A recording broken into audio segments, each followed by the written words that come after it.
দয়ালে গুরু আমায় ও গুরু মন্ত্র ও কৃষ্ণ নামে পুরাণী করিয়া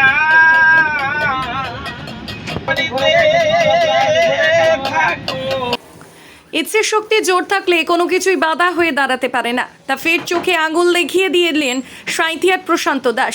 স্থানীয়রা তাকে অবশ্য হাত কাটা মামু বলতেই পছন্দ করেন। জন্ম থেকেই সব কিছু আর পাঁচটা মানুষের মতো স্বাভাবিক থাকলেও ক্লাস 6-এর পর থেকেই জীবন ঘটে বড়সড় বিপত্তি। কাঁধের দুপাশ থেকে দুটো হাত নেই, এত প্রতিবন্ধকতা সত্ত্বেও হার মানেননি প্রশান্ত। জীবন যুদ্ধে টিকে থাকতে কাটা হাত নিয়ে রোজগার করছেন তিনি। বীরভূমের সাঁইথিয়া শহরের 12 নম্বর ওয়ার্ডের বাসিন্দা প্রশান্ত দাস প্রতিবন্ধকতাকে জীবন যুদ্ধের লড়াইয়ে কখনো জিততে দেননি। শুধুমাত্র দুটো অন্ন সংস্থানের জন্য নিজের জীবনের কঠিনতম অবস্থা থেকেও এক কঠিন কাজ বেছে নিয়েছেন তিনি। কাটা হাতের অবশিষ্টাংশে একটি বালা পরে কাসর বাজিয়ে বিভিন্ন ট্রেনে চেপে কীর্তন গেয়ে উপার্জন চালাচ্ছেন তিনি। তবে প্রশান্তের জীবন কাহিনী সিনেমার প্রেক্ষাপটকেও হার মানাবে।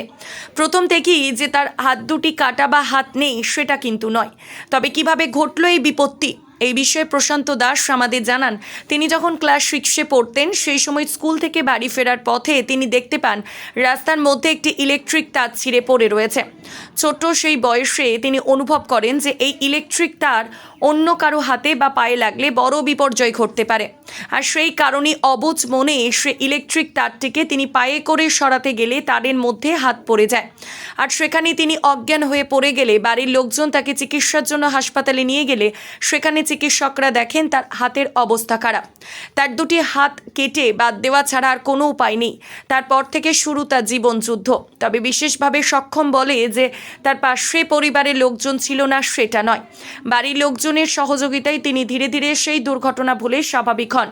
বড় হওয়ার পর তার বাবা মা তার বিয়ে দেন, তবে তার থেকে তার স্ত্রী বা তার সঙ্গী ছায়া হয়ে রয়েছে। বর্তমানে প্রশান্তের বাড়িতে রয়েছে তার স্ত্রী, তার মা, বাবা এবং তার একটি ছোট্ট ছেলে এবং একটি মেয়ে। ট্রেনের মধ্যে কীর্তন গেয়ে কোনো দিন তিনি 300 থেকে 400 টাকা, আবার কখনো 1000 টাকা পর্যন্ত প্রত্যেক দিন উপার্জন করেন। সকালে উঠে তিনি খাওয়া দাওয়া সেরে হাতে বালা পরে কাসর নিয়ে বেরিয়ে পড়েন স্টেশনে। সেখান থেকে বিভিন্ন ট্রেনে চেপে তিনি এ প্রান্ত থেকে ও প্রান্ত ঘুরে কীর্তন গিয়ে উপার্জন করে নিজের সংসার চালাচ্ছেন।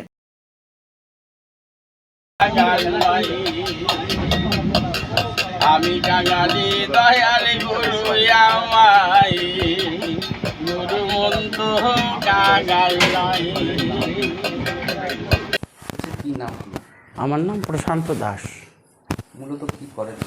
আমি ট্রেনে ভিক্ষা করি। সংসার চলে? ভিক্ষা করেই সংসার চলে। আমি নিয়ে আসি, আমার সংসার ইনি চালাই, ইনি আমার মিসেস।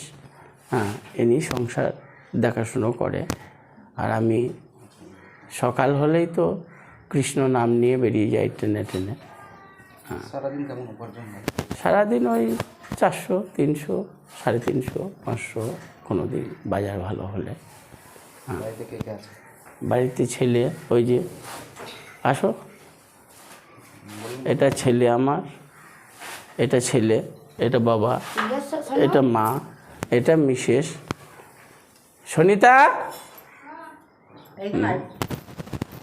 এটা আমার মেয়ে, এটা আমার মেয়ে। এই মেয়েরই বৈশাখের 5 তারিখে বিয়ে লেগেছে এই পাথায়, বড় পাথায়ে। তাই খুবই ব্যস্তর মধ্যেই আছি।